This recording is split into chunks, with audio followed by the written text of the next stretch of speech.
Whether you call it football or soccer, we won't bore you for 90 minutes like England versus USA did yesterday. We are back having a look at the games that have happened so far in this 2022 World Cup. I mean, surely... there's no guarantees with that. Like, well, there is, because we're not going to be 90 minutes long. I hope not. Like, no. There's not been enough that has happened for us to go that long with this. Oh, yeah, not even like we can talk other footballing stuff because stuff has happened outside of the World Cup, mainly at Manchester United this past week. I mean, we'll get to him when we get to Portugal. No, I wasn't on about him. I was on about the other thing that happened with us. Oh, yeah, there is that thing, but that's the end. Yes, but let's talk World Cup because that is where all the action is happening in the world. This World Cup has been so meh in areas that I don't think I've ever seen so many zeros on my wall chart ever. Yeah, by far. I'm just not getting motivated for it enough yet. I feel like that was the whole tournament, like from the start. Like no one could get overly excited for it. But then, the early days, you were going, okay, maybe there's a chance, but then we've just been knocked right back down to earth. You're like, oh, we have one good game, and then you're like, right, that was a great game. We'll have another great game, and then the World Cup's like, you get a 0-0 at 10 o'clock. That's what you deserve. That's what you woke up early for. Yeah, you planned your whole day around this, and you're gonna get a 0-0. You're like, cheers, just what I wanted. I mean, let's talk about the big game, so-called big game yesterday, battle between England and the United States. England obviously coming back off their 6-2 win at the start of the week against Iran, whilst the USA, they played obviously Wales in this opening match. They drew 1-1, so that's 2 draws in a row now for Greg Berhalter's side. I mean, England were just disappointing, weren't they? Yeah, you can't go from winning 6-2. I don't care who you're playing, to then a dismal and just boring performance that was. The fact that Harry Maguire and I'd also seen Luke Shaw getting praise. Maguire was the best player, probably. He was actually good. The fact that them two were England's best players, and then the fact that the player of the match was awarded to Christian Pulisic shows how bad that game was. Just because he hit the post. I saw that one. Like, he was never the best player. No way. Yeah, we're talking about 3 players who can't play regular football for their clubs at this minute in time, and they're being the 3 best players at the World Cup. Like, come on. But it's like, actually, at the same time when you say that, has that worked in their favour? Because, well, we could say, they could be rusty because they've not played it so much. But actually, maybe the rest of them were just lethargic and tired, because that's what I got from this England performance. Well, yeah, I mean, Harry Kane, for me, he just didn't look fit, and I don't know why Southgate bothered risking him at all for it. Like, just give him an extra few days rest. Yeah, there was a moment that, though, if you call it, he picked up the ball, he just held it up, but he's always waiting for someone to run behind him. It's like, it's you. You're the striker. You do that. Yeah. I don't care how good he's at holding up a play. Like, if he's there holding it up, no one's running. Yeah, your main job is to score the goals, not to hold up the ball. We have other players in the 26-man squad that can hold up the ball. Your job is to put the ball in the fucking back of the net. Yeah, I could say it's definitely not Mason Mount. I mean, worryingly from this game, it wasn't Jude Bellingham either. No, but I mean, by the sounds of it, I don't think Gareth Southgate knew who it was meant to be taking fucking 6 years to make a bloody substitution when we all saw a substitute needed to be made a lot earlier than it was. Yeah, and even when he made the subs, he still managed to F it up. Bringing on Grealish, Henderson, both at the same time, and then 10 minutes later bringing on Marcus Rashford. Like, come on, just change it up. You're just too predictable now. Like, obviously, I didn't disagree with the Grealish one. I thought that was probably the right one at the time. Sterling had to get off that pitch instantly. He just offered nothing. But while Bellingham wasn't playing his best in that game, he absolutely shouldn't be being taken off for Jordan Henderson. No. Like, in a game where you're trying to win, I'd rather have Jude Bellingham over Jordan Henderson. Absolutely. Like, did he just like one game against Iran? And is that what he thought Jude Bellingham is now? Oh, you can play well against that lot, but with him, it wouldn't surprise me. No, it's wrong, but it got to a point where it's like we might as well just commit, because the USA aren't attacking us anymore. Like, send Foden on for Saka. You're gonna put Rashford on. Don't put him out wide. How many times do we have to keep saying this? I feel like we should just rename our podcast the Marcus Rashford Upfront Podcast at this rate. Just stop playing. There's already a podcast called the Upfront Podcast. Can't do that. Oh gosh, but it's just getting ridiculous though. Yeah, I just didn't like just it. left scratching your head. Just put Trent on. Just not going to attack us. You might as well. Just give us some attacking options where we can actually look dangerous, putting stuff into the final third. And it just didn't look like. I mean, every shot we had was just tame. And it still reaffirms my affirmations of get Southgate out after this tournament. Jesus Christ. Yeah, still, I thought the 6-2 against Iran was clearly a pretty good result given what we've seen of Iran in a different game. But this was mental. Yeah. Who's talking English? Should we just reference that we've got Tunisia, Australia on in the background, and Australia have just scored? Yes. But yeah, for me, I'm just left scratching my head now because obviously they're still all to play for in England's group with how the other result went. We'll get into that in a second. We've given Wales a reason to come and play against us now. Yeah. And you're also thinking, I don't know whether England have the capability. If we're struggling against the USA, I mean, Iran's Iran, whether they've had a good tournament game after us or looked okay pre-tournament, it doesn't matter. England are always going to beat Iran. You're then looking at when they do come up against a top side in the knockout stages, I don't see them being able to do anything. France rip us a new one. Oh, any day of the week. Imagine also against like Spain or Brazil. Getting done, dusted, and roasted. I don't feel like I'm prepared. Just simple as that. I'm not prepared to watch us sit back against those teams. No, and it is just worrying. But at the same time, maybe it's just my anti-Southgate-ness. It's just.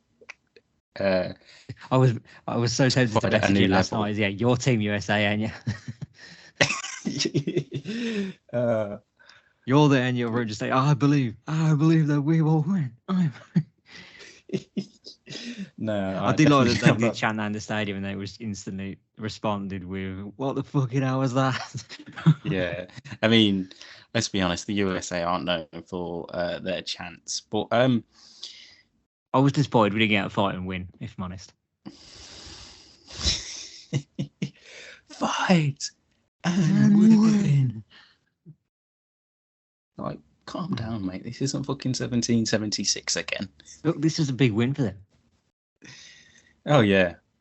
I mean, I feel like they needed this sort of positive results in the sense of obviously not losing is better than that for them, because if you look back into qualifying for the tournament, finishing third behind Canada and Mexico in the CONCACAF, and obviously coming off the loss to Costa Rica as well. Yes, they played friendlies in between this and the World Cup. Excuse me. But it's one of them where I think things under Greg Berhalter had got a bit stale pre-tournament, and you were just like, question marks over what was the team he's going to select, then leaving out quite a big let me get that right way around. So I think anything but a loss would be seen as a positive. Yeah, I feel like their main positive is they've just looked organised. Which they look good against Wales, but then towards the end of that game, it looked like they were going to lose it. Although if there was a few more minutes, Wales probably could have nicked it.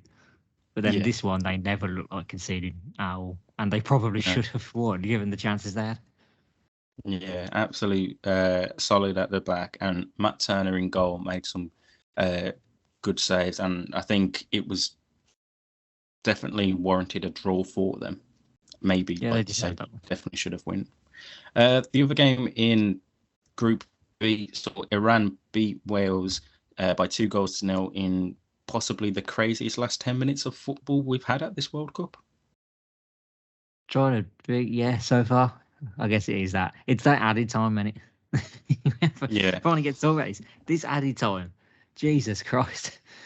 I know we've been saying, you've got to add more time on because of the endless time waiting that happens in football now, but oh my God. I regret everything. I've got stuff to do. Fortunately, I know. Yeah.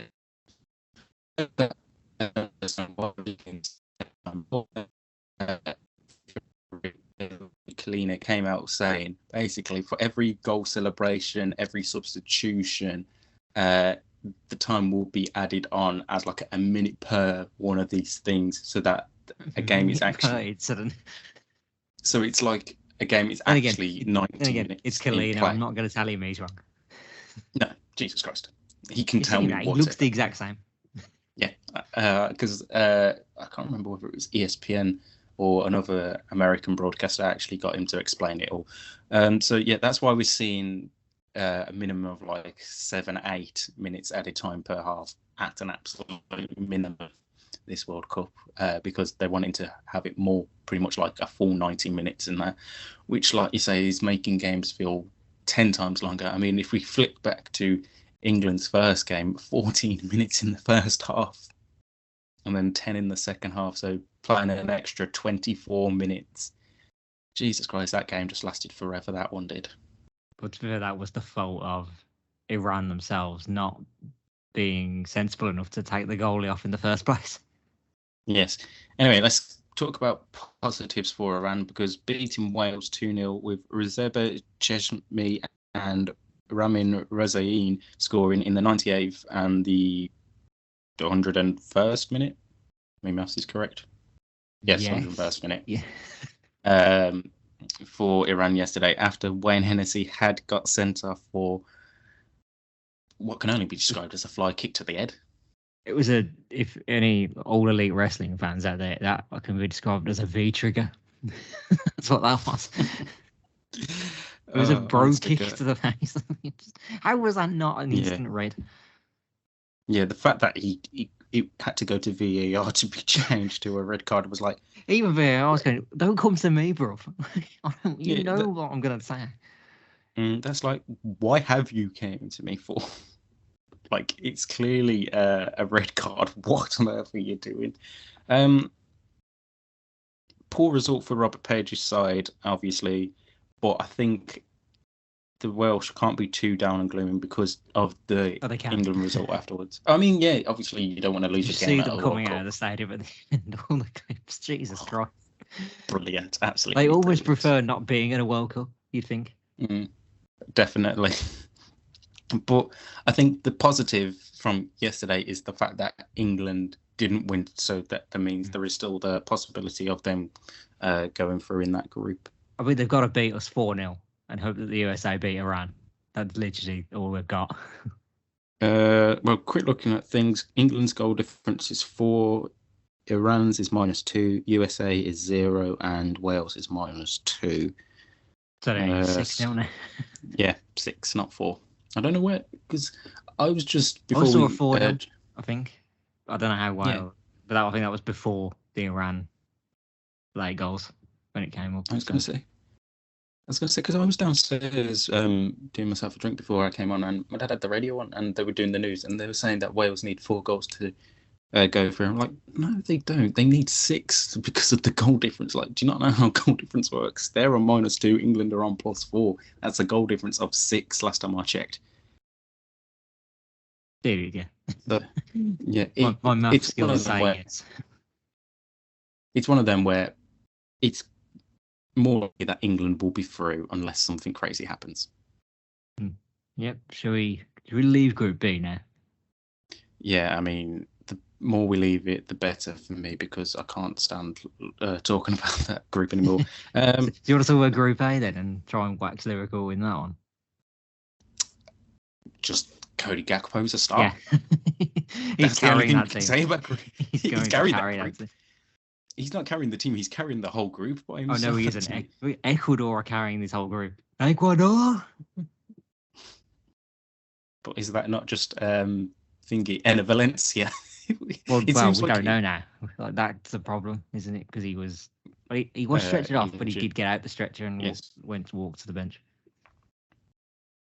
Yes, but yeah, Netherlands and Ecuador playing a 1-1 draw. Cody Gakpo and Enna Valencia being the goal scorers in that one. Again, it's a group that I told you it was like one of them. It was like, I feel like the Netherlands could still be dark horses, but at the same time, I was like, I'm shaking my head at you. No, I've seen nothing of this team that says, yeah, you're going to the semis. I don't think so. It's just one of them. I need a bit more from everyone else in that team. It just feels passive. If I was told England are boring, I think the Netherlands are a close second. Yeah. I mean, it's just nothing entertaining from that game other than Cody Gakpo being as amazing as he is. It got to the point where you Ecuador almost lost credit to Ecuador. Yes. Give him credit for getting back into the game. They just about beat Senegal. Well, yes. It's going to be, I think, an interesting final game for that group because obviously Qatar, they're already out, which I believe they're the first host nation ever not to get second, are they? Second host nation not to get South Africa, I want to say. I can't remember back to that World Cup. It was a decade ago, or over a decade ago. 12 years. Jesus Christ. Yeah, Netherlands, Ecuador, and Senegal. Netherlands and Ecuador both on 4 points with the exact same goal difference and everything, and then Senegal in third with 3 points with a goal difference of 0. So heading into later on or early next week, Ecuador play Senegal whilst the Netherlands play Qatar. So you would say that the Dutch are through based on the fact that Ecuador and Senegal are playing each other. And they should beat Qatar, really. If they don't, then embarrassing. Yes. And it's just a matter of like positioning now for Louis van Gaal's side. Yeah, but I think you're going to want top. Although, you know, like Group B's, I don't think either position's great. No, it's one of them where I feel like... Do you want to play boring England or slightly passive USA or Iran? I should have actually said the well-organised USA and Iran who clearly have some in attack. It's one of them... excuse me. Looking at this, I think as the Dutch, they would probably want to face Iran or the USA. Just because I feel like they could muster up something against those two sides and make it to the quarterfinals. I don't think I could handle Netherlands against England, to be honest. No, I couldn't. It would just be so boring. But yeah, I think Group A has been one of them where we was expecting a bit more dominance from Senegal and the Dutch, considering they're probably the two stronger sides in that group. Maybe we did write off Ecuador a bit much, but yes, yes, it still hasn't lived up to that hype of like, oh, okay, this is a really good group between those three teams. It is a good group, but maybe I was just, yeah, it's a close group. Well, 1 point separating the three sides. But it's just going to be a very, very interesting final day there to see what happens. We're forgetting Senegal missing Mane as well. Yeah. I'd really wish they had him because it would have made this a whole lot more interesting, I think. And I think they'd have been a better team for it. Oh, 100%. And I think everyone knows that as well. If that's just a replay of the goal. I know, I thought they'd got a second there. No, don't worry. It's one of them, I think everyone knows if Senegal had Mane, we'd see a much better performance from Senegal and how they play, because obviously they don't solely rely on Mane, but you can even see with Liverpool this season, you don't have Mane, you look a whole different team, and that's safe to say with Senegal as well. They look decent enough. Yeah. But they could have been another level, I think, with Mane. Oh, 100%, definitely they could be. Right, let's flick back to match day 1 because we are obviously recording this as Group C's games are getting underway. Let's get where do you want to start with this? Where do we start with Group C? Are you kidding me? Well, I didn't want to go there too obviously. You didn't want to go there. To. All right. It's literally the biggest moment of the whole tournament so far. Saudi Arabia, we have to cheer them. Beating Argentina. They weren't lying. They are taking over. Yes. Just bang average. Yeah. Well, I can't even say bang average. Argentina. No, they were. They should have been. They were below. They were below bang average. Just read the fucking line, lads. Jesus Christ. Well, the first time, all right, I'll let you off. Now you should know. Not the 4 times. Like it wasn't it 8 times in total? Was it 8 times in the first half? I can't recall the total number, but there should have been at least 4 or 5 nil from what I'd seen. Yeah. It was like Lautaro Martinez had 2 goals disallowed for. There was only the one. I was a bit like, oh come on, really? Like because it was his like a shoulder. I was like, what? Yeah, I think 10 offsides in that game. I've just got it up here for Argentina. Martinez had 2 goals disallowed. Messi had a goal disallowed for offside. But some of the Lautaro Martinez moments, not just to him scoring, but other times, you're like, lad, you're one of the best forwards in world football at this minute. Just look across the line. Like, after the first one, you should know. And they open in a couple of minutes. Saudi Arabia are going to be playing a high line here. I think they did realise that from the second half, though, because they didn't establish after that. But it was too late. It felt then. Yeah, like, it was so crazy. Messi was kind of anonymous. Angel Di Maria was diabolical. He was pretty bad. When all the previews, they said like, Di Maria is a key player, and they were like, what? They were right. Yeah.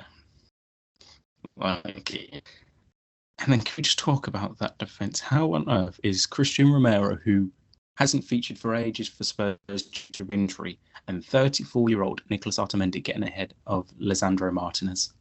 Yeah, like, we've been frauded, almost. But if they lose to Mexico tonight, they have committed a crime in fooling everybody into thinking they could win this World Cup.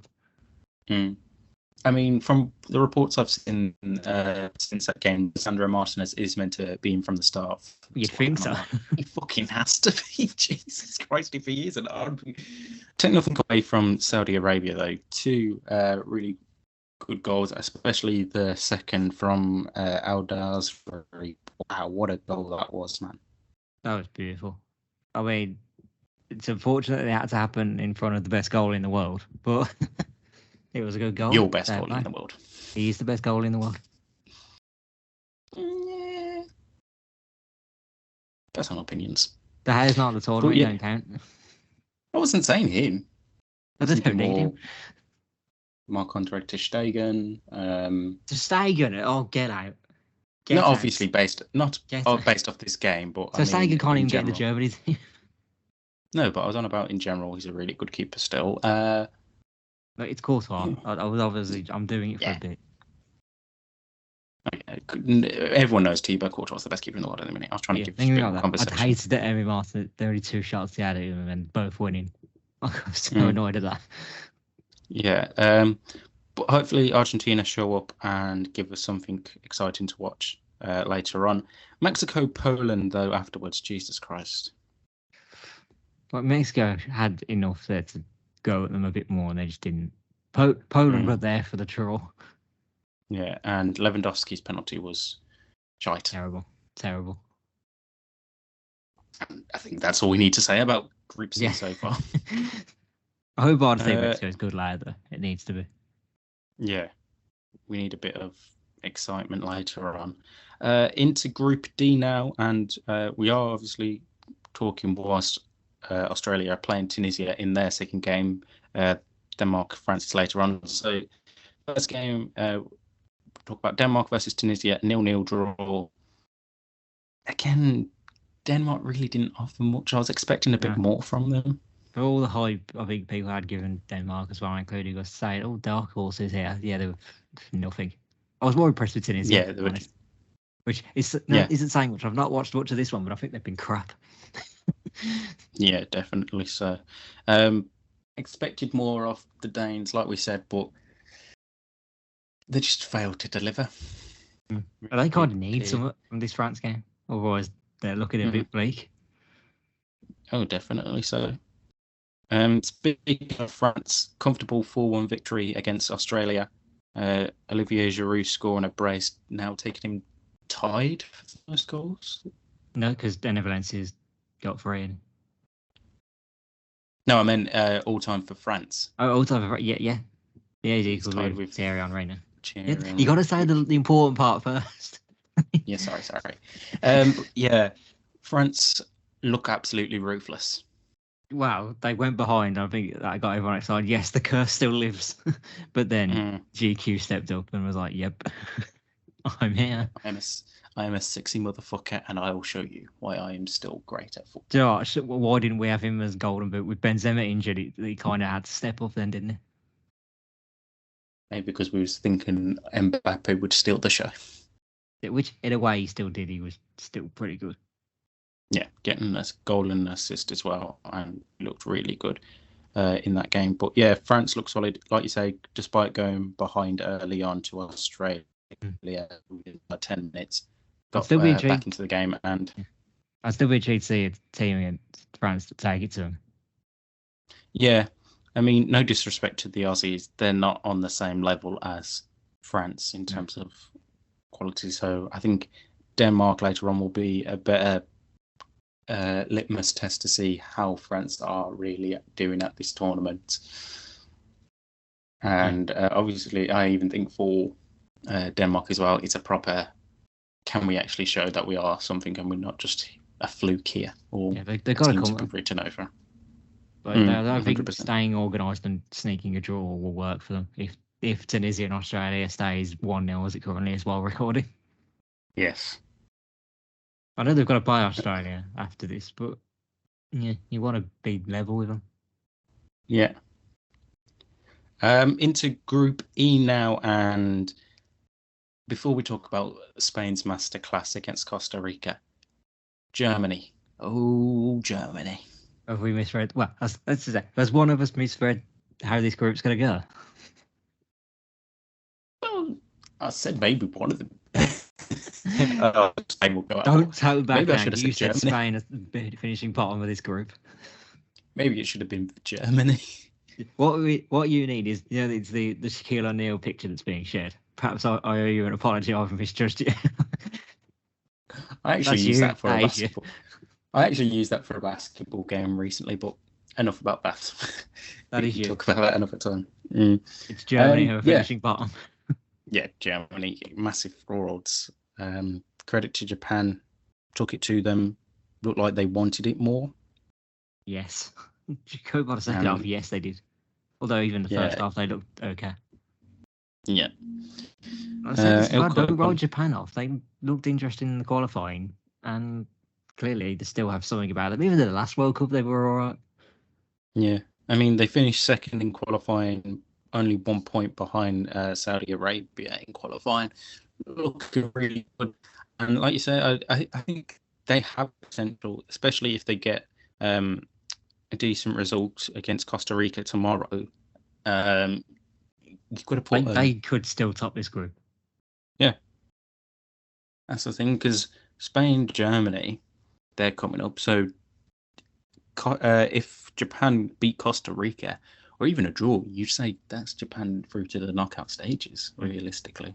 But the way this has all worked out with the matches, this is perfect for Japan. Mm-hmm. Couldn't have asked for it much better. But on the Germany side, really poor. Yeah, they just lack in areas. Mm-hmm. The cutting edge wasn't there as much as it needed to be. Give the ball to Musiala more. Exactly. If only England had him. He wouldn't be fucking used, let's be honest. He'd be on the bench talking about. Yeah. Disappointing If he performance told, from the no, he doesn't Germans. offer what Marcus Rashford offers. Please, let's be serious. Ugh. And I think the main meme or joke of that game was, what the fuck was that run from Antonio Rudiger? I'd left the room, I think, when that happened. So all I've said is the still image and not the actual run. Like, I don't know. It looks comical, but I've not actually seen it in full motion. What I've heard, Germany were taking the piss of it. It did seem to be like that, because even he seemed to be like laughing as he was doing that run, and I would have done. I would have done that run in the celebration afterwards. Yeah, or just did it in front, like ran it over to. If Ghana players can do the Sue, then why aren't Japanese players doing this Rudiger run? Yes. Alright, pause for a minute because Tunisia gone really close there. You're watching my screen. What are you doing? That's because Tunisia nearly scored. That's why. No, you're not allowed to watch it now. Too bad. I'm going to cover the screen. Right, let's talk about the other game in that group. Costa Rica losing 7-0 to Spain. I mean, I didn't have this on the scorecards, so I don't think many people had 7-0 to Spain, but good result for Luis Enrique's side. Well, a great result for Luis Enrique's side. They just ripped them a new one. Mm. Like, we could say they've got no striker, but their midfield options and then the wide options, they're incredible. Yeah, I mean, they had a midfield three of Gavi, Busquets, and Pedri. Like, they play together all the time. Of course, they're going to be on it. Week out. You then got Ferran Torres on the right side, Dani Olmo on the left. Like, of course, these lot are going to do well. I mean, yes, Although, did you not? I swear I said the same thing about Ferran Torres and you actually disagreed with me there. I can't remember. I was trying to big him up for potential Golden Boot contender for Spain. Yeah. But again, though, even Morata's got a chance there. It could be any of them. Come on, don't give Morata that much hype and credit. Super sub? They played against Costa Rica, lads, come on. Hey, wait till tomorrow. That's the thing is, yes, they won 7-0, but at the same time, you could have looked. You played Costa Rica, lads. Yeah, they weren't great. Like, Costa Rica didn't even try and be like organised and just sure it up. It was just endless. No. It just felt like if this game went on for another 90 minutes or so, they wouldn't look like scoring a goal. Absolutely not. So, yeah, good result for Spain, and they're going to make their game against Germany tomorrow really interesting to see. Both from are Spain a real deal, and have I written them off too early, and are Germany actually the frauds of this group? Well, imagine if Germany did beat Spain tomorrow, though. Well, then we have everything to look forward to on the final set of fixtures then. More to talk about, yay! Into Group F now, and well, I don't even know what to say about Group F. Out of context, this group looks like the worst of the bunch so far. One goal in the last two. It's not even out of context. It's in context. It looks like the worst group. But that Belgium-Canada game was fantastic. Oh, yeah. Absolutely fantastic game from Canada. No one at all who hasn't seen John Herdman's side expected that result from Canada. And he has become the first manager to manage in both a men's and women's World Cup. Yeah, I didn't realise he was that bloke. At the time, so when they told me that, I was like, oh, that's lovely. Yeah, that's class. Yeah, more women's football mentions in men's football. There's nothing wrong with it. Exactly. Subscribe to Women's Football Talk. Thanks for the free promo. Where can I get these? What is Women's Football Talk, by the way? It's obviously my dedicated YouTube channel where we talk about women's football each week. We'll have previews, reviews, and any of the breaking stories happening in and around the world of women's football. So make sure you head over to that YouTube channel, Women's Football, for all the latest news and stories, and check us out on Twitter and Instagram at WF Talks. We want 500 subs by the end of the year. Do it. Yes. And now I'm seeing, is that Ian Rush behind you? It is Ian Rush. I don't know what nationality he is on this one. Yeah, I was thinking that. What's he going to do with either Australia or Tunisia, considering he's Welsh? But no, he's been Irish before and English. True. Oh, sure. Anyway, back on the first time. Yeah, I missed him. anyway, back onto Belgium versus Canada. It was not like We're Belgium absolutely dominated. talking about the fucking pundits of Tunisia, Australia. That's more interesting than whatever Morocco, Croatia was. Well, yeah, because nothing happened in that one. Literally nothing happened. No, Croatia. It's just, You're boring now. yeah, goodbye. Like, yes, Luka Modric is still world class. That will never disappear. But the rest of that team is just, yeah, fuck off. See you later, lads. And Morocco looked decent in the first half, but then the second half there was nothing there. Yeah. Definitely so. Into Group F now. No, sorry, G. Sorry, that was Group F. Maybe go back there. Switzerland beating Cameroon 1-0. Bril Embolo scoring the only goal of that game. Does that man just only short about World Cups or something? I swear that you don't hear anything of this man in club football, and yet he was once a bit of a prodigy. I mean, he's still only 25 years old. That's mad. He's younger than me. That's just not right. Just looking at the stats for him in Ligue 1 this season, he actually has scored 7 goals and got 2 assists. Ligue 1? Who does he play for? Monaco. He's playing for Monaco now? Yeah. I at least knew that. Jesus Christ. No, I could have swore he was in... I forgot, right? Was he at Mönchengladbach?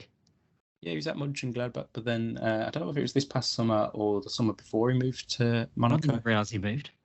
Yeah. Fair dude. Other than that, Shaqiri looks like he's still carrying the weight of Switzerland on his shoulders because... Yeah, he's very small shoulders, but he still manages to do it every time.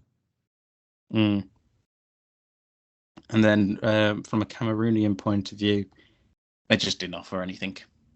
No, but I'd be intrigued to see them against Serbia, maybe. They could offer some. Speaking on Serbia... Actually, you say they didn't offer it, just recalled last week, actually, they were pretty good against Switzerland for like the start of it. They looked like they could have had a goal, but then once Switzerland had scored at the start of the second half, that was it. Yeah, it seemed like Switzerland shut up shop and then they just knew what they were doing for the rest of that one. That was it. I remember that. Cameroon were pretty much the dominant team in the first half, but Switzerland were organised, and then Switzerland came out in the second half and scored, and that was it. Yeah. Yes. Brazil beating Serbia 2-0. Richarlison scoring a lovely goal. The new R9. No. What do you mean? He scored twice, and one of them was with one of the goals of the tournament. Yeah, but no. Don't even compare him to R9. No. Don't even compare him. He couldn't lace his boots for him. Well, he's got to get 15 more goals to get anywhere near. Exactly. Let's be honest. But favourites? No. If we go based off the overall first match days, they look good. They don't even need Neymar. Like, he's injured for the whole group stage. All right. Look how good they were, but they didn't have him on the pitch. Who did they bring on when Neymar went off? Rodrigo, Gabriel Jesus, Anthony, his like-for-like or his actual replacement. Then they brought on Gabriel Martinelli as well in the last 3 minutes. Substituted their whole starting front line and brought on just as good front line. Exactly. You're just like, but this is just unfair. No, it's not right. And if anything, I think the football they played was better when it was them four. Yeah. Like, the list of possibility for TJ's side is just incredible. Yeah. But obviously Neymar's still a big name for them and they will miss him. But they'd want him back. They'll get him back. He's nice. And Richarlison is decent when you get the ball to him. Yep. If only Spurs knew.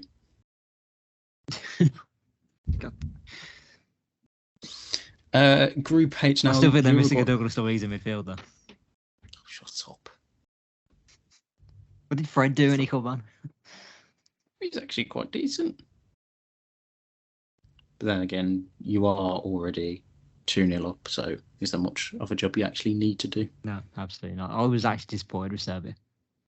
Yeah, didn't really offer anything, and I guess it's in their case they have to come out against Cameroon and do something. Yeah. I didn't even start with Vlahovic. I know he's been out of form, but what's going on there?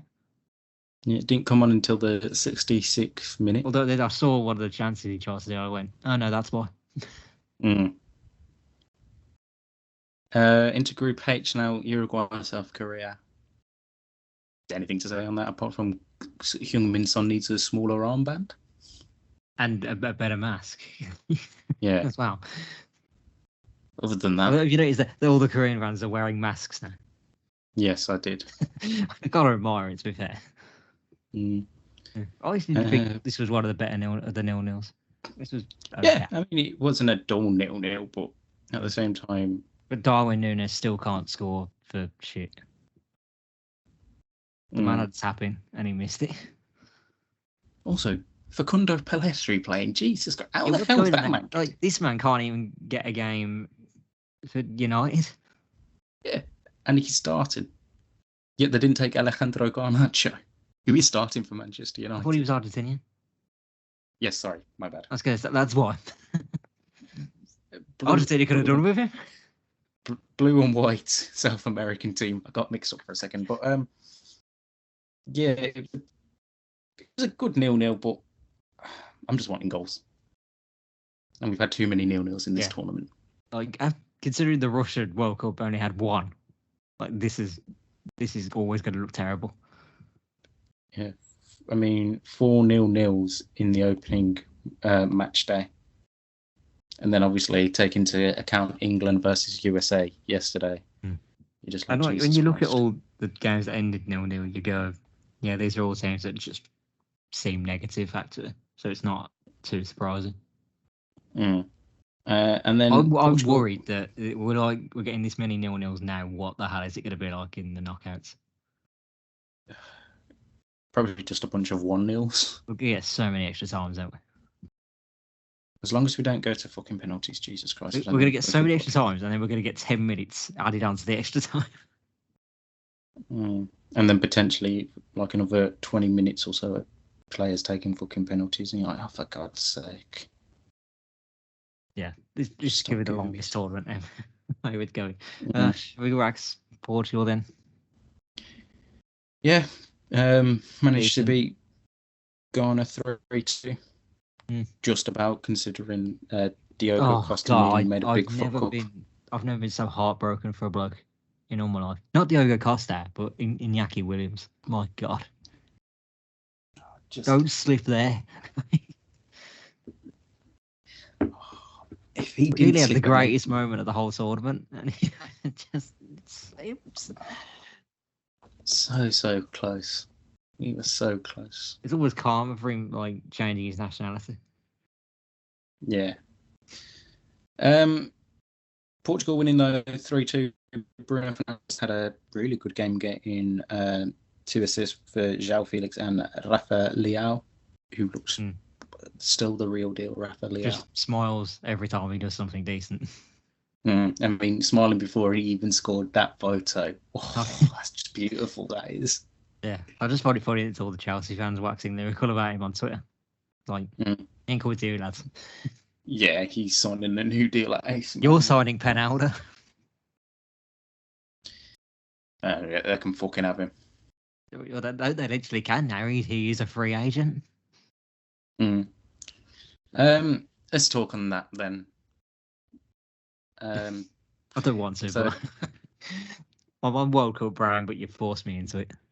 I mean, we've talked everything about the World Cup so far, though, apart from the game that's literally happening right now and the games later on. That's why. So, was it Tuesday, Wednesday? I can't even remember what day United released the statement now. Right, it was 2 days before the Portugal game, so I'm going to say it was Tuesday. Yeah, basically came out with a statement saying that they'd reached a mutual agreement with Ronaldo that he'd be released from his contract with immediate effect, and that he wouldn't be getting paid a single penny for the rest of it. So Doesn't need That's it. the end. Yeah, it was Tuesday. I Happy? think it was. Yeah, They always August So- on says, yeah. it's one of them where I think United fans are just glad it didn't drag on for the rest of the season or up until January at least. Because after his interview with Piers Morgan, there was no way back, and it was just a matter of when it was happening rather than if it was going to happen. Yeah, the right thing has come of this. Where he goes next, I don't even know. I see the rumours of Saudi club again. Is it Al Hilal? Hilal. Yeah. Yeah. And even Newcastle have come up. Yeah, though I don't see him going to Newcastle. He's not getting in the head of Miguel Almiron on that. No. I do think Chelsea or the Middle East will probably be his only options. Can we roll Realistically. out into Miami? Yes, I don't think he will go Don't think to he's America. wants a reunion with Phil. Gary doesn't even want a reunion with the one. He's his fucking brother. Gary's not on the Christmas card list anymore. You know this. I'm not surprised. Why would you want a fucking Christmas card from Phil Neville? But has Phil Neville criticised him though? What, Ronaldo or Gary? Ronaldo, obviously. What's he got against Gary? We're brothers, and you're more Being a slightly better manager than him. I would say that's a bit hard, but it actually It isn't. Phil This Neville man's been to a shows. World Cup. World Cup semi-finals. Yes. But yeah, back on the Ronaldo stuff, I think amicable that it came around this way and there wasn't any long process about it. And like you say, it'll be interesting to see where he goes. But that wasn't even Manchester United's biggest news of the day. The Glazers saw this and thought, fuck this prick. We're out. So they came out with a statement a few hours later saying that they are commencing a process to explore strategic alternatives for the club. Basically, To translate, we're selling the club. We've had enough. It's one of the options. So from the reports, that is going to be the end goal, that they will end up selling the club. Because although the statement says looking for either interests or a co-ownership type thing, it's more likely going to be a sale. The Rain Group, who did Chelsea sale earlier on this year, they are acting as the company's exclusive financial advisor, and Rothschild & Co are acting as the financial advisors to the Glazer family. So expect Manchester United within the next 6 months to be sold. Like I wouldn't expect anything to be done by Who the gets sold time first, United or Liverpool? Is that how it works now? Oh, United. Well, you haven't seen Yeah, any it's names probably being linked with. No, You haven't no. seen any names linked with Liverpool, have you? We're not even fully convinced Liverpool are actually for sale. No. I mean, let's talk. Although so the everyone's 3 leaving days. the ship, so that you probably think they are. I mean, we've had what 3? Maybe this is going to be the 4th full day by the time I think 9-10 o'clock rolls around when the news was announced. Every man and his dog that has £1 billion has been linked with Manchester United. Every rich billionaire who owns a massive brand has been linked buying Manchester United. Yeah, I've seen Tim Cook. I've seen Facebook being linked with them. I've seen Amazon being linked. I've seen Dubai being linked. I've seen Jim Ratcliffe being linked. I've seen Zara. Potential. Yeah. Zara. That would be the funniest one. Although he has, reports from Spain have ruled that out, saying he's not actually interested. I've seen just for the pre-match Saudis. suits that they'd wear. I would want that to happen. Yeah, like for me, what I think will happen, I think it will probably be either Sir Jim Ratcliffe or the Dubai lot. For me, I just think I'm intrigued to know why you wouldn't think an American group would be more likely, given they're probably just as likely to talk to American groups. I mean, they probably are probably more likely to talk to American groups, but I'm just trying to think. But if we look, do you attract? Well, I mean, you'd expect maybe do them same like that wanted Chelsea earlier. So you look at like Steve Pagliacuca, who owns the Boston Celtics. That'd be perfect for you. Yes, it actually would be. The Philadelphia 76 are co-owners who own. Don't they own a bit in Crystal Palace? Yeah, which Like would be odd. 10%. Like, how can you own Palace and then spend all that money on signing United? You'd be a bit pissed if you're Palace. Like, sorry, you've got all this money and you didn't spend a fucking penny on us. Yeah. Well, they'd obviously have to sell their 10% in Crystal Palace because you're not allowed to own 2 Premier League Maybe clubs. that's why. Maybe it's just the 10%. They don't really get much of a say. Yeah. Trying to think of. But yeah, I don't know. There's just something in me that doesn't see American investment coming into Manchester United. I don't know. Would it be funny if Apple took over? Yeah. Maybe that's just more hope for me because I hate the Glazers that much that I don't want American owners. It would take anyone. Like, that's how bad it got with United. Is you will just take anyone. Yeah. Except Mike Ashley, of course. Oh yeah, he's not in the conversation. He can't afford Manchester United. Imagine if John W. Henry comes in and says, I want Manchester United. Those other lot hated us. Let's see if these lot if they're any better with us. Yeah, fuck off. You wouldn't even be allowed in the fucking doors. But as of today, which is obviously Saturday the 26th, no more investment news has came out, and it's just going to be one that will roll on for a while.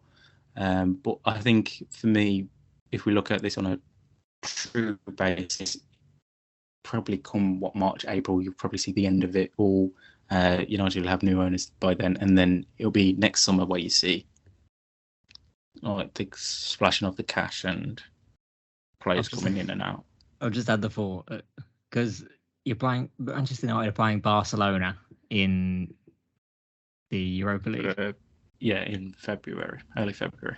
So, and if Apple were to take over, you'd be looking at one game at the Spotify Nou Camp and the other at Old Trafford. The Apple Music Old Trafford. Let's be real. That's not going to be the name of the stadium. It was clever though, and someone. Oh yeah, I found that bloody hilarious when you saw that, and then some people putting the Apple logo on as the main kit sponsor instead of Team Viewer. See, I think it works better as a sleeve sponsor. Yeah, 100% it does. But yeah, I think it's definitely one to pay attention to, and obviously once the World Cup's done, we'll probably have more talk on Manchester United and ownership, because I imagine we'll have more news come closer to January and into the new year rather than the rest of this year. The hope is that I was like, when club football comes back, I feel it's going to be like, it's too soon. You're going to have a week off from the World Cup final, like, whoever's involved. And then Boxing Day happens. It's like, I mean, I'm happy it's Boxing Day games, but then I'm also like, it's not even a full week because I'll give you a break. We have Carabao Cup fixtures. I don't give a shit about that anymore. We got enough doubt. That's your club's problem. Yeah. For me, though, like we mentioned earlier with the women's football talk, I'm more thinking about the women's football than I'm doing at the World Cup at the minute. So I'm like, I'm trying to alternate my brain. So it's like, World Cup mode, no, actually women's football mode. And you're like, Jesus Christ. You can multitask. I can. We can do that. We can do that, yeah. But yeah. The props of women's football talk again. Yes. Right, so that is it for this week's podcast. We'll be back once the second round of fixtures are all done up and dusted, which is... What day of the week is that? It says the 28th. Yeah, so we'll have our podcast on Tuesday just before match day 3, or as match day 3 is getting underway. We'll be back on Tuesday to look back at everything. The Tuesday morning, that helps us out a bit. Yes, because the kickoff is at 3 o'clock. It's only Group A. 3. Exactly. So, yeah, when we record, we look back at the rest of the groups happening in match day 2, because obviously we've talked about Group A and Group B's match day 2 fixtures and partially of the game going on between Australia and Tunisia. Argentina. That's a new country. Oh, God. Anyway, make sure you subscribe wherever you get your podcast from, and that you download us as well, and that you subscribe to us on YouTube as well at Off the Crossbar for all the latest podcasts and everything. And then you follow us Get on Twitter as well. for the full podcasts. Why aren't you doing it? Exactly. Get to enjoy us bringing you great 90 minutes worth of talk. I mean, we could have gone on. It feels like we've just added on 10 minutes just randomly talking about Manchester United.